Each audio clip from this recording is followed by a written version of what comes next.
Court Ministry Spiritual Vitamin. On today, I will be reading Luke 13, verses 10 through 13. And the Bible reads thusly. And he was teaching in one of the synagogues on the Sabbath. And behold, there was a woman which had a spirit of infirmity 18 years, and was bowed together, and could in no wise lift up herself. And when Jesus saw her, he called her to him, and said unto her, Woman, thou art loose from thine infirmity. And he laid his hand on her, and immediately she was made straight, and glorified God. I like to pause and thank God for my pastor, Bishop Dr. Jonathan Wallace Sr., along with our First Lady and our founding mother, Wallace, and the entire Inner Court Ministries family. I'd like to leave a simple thought with you on this afternoon, and it would be set free.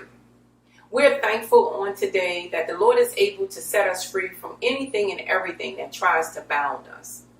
We read this very familiar story that Luke shares to let us know about a woman who was a daughter of Abraham, a daughter of promise, one who knew the Lord, and one who knew the principles and the promises of God. And on today, in spite of whatever you go through, hold on to what the Lord has said about you. The Word of God lets us know that this woman went for 18 years to the synagogue. She went, she heard the word, and she left. She was bent over because the spirit of infirmity that was sent from the devil had crippled her to the place where she was bent over. And the enemy desires to have us in a place where we're bent too. But on today, I encourage you that if you bend, just don't break, as the songwriter sang that song. This woman continued to come, and no one expected her to get deliverance or change. It was customary to see her come in and to sit down, to look down, to be down, to feel down. She probably was beat down. But one day she was hoping that change would come, and change did come. For one day on the Sabbath, she went into the synagogue, and Jesus was there teaching. Jesus interrupted his teaching when he saw the woman, and not only the woman, but the spirit that came with her.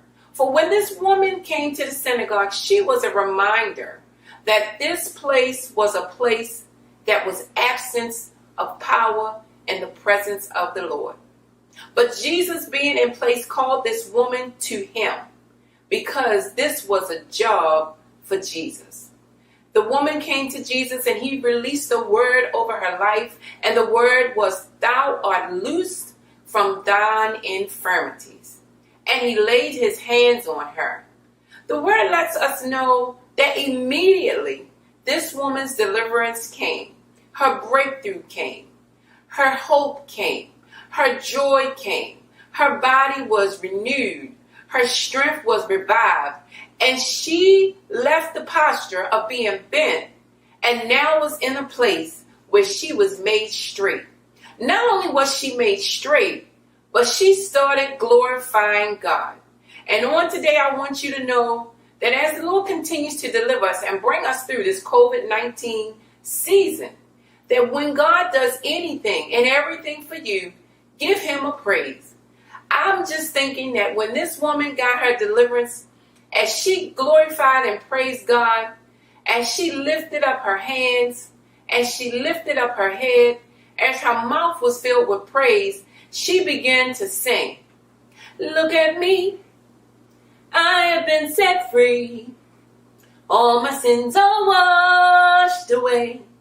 My nights turn to day, all because Christ has set me free. We know that the enemy comes to steal, to kill, and to destroy, and that many are the afflictions of the righteous. But if you trust in the Lord with all your heart, and lean not to your own understanding, but in all your ways acknowledge him, as this woman did, he will direct your path. The Lord will make your crooked places straight. He'll bring your high places down. He'll make your dark places light, and he'll make every hard place easy. Where there is no way, Jesus will make a way for you.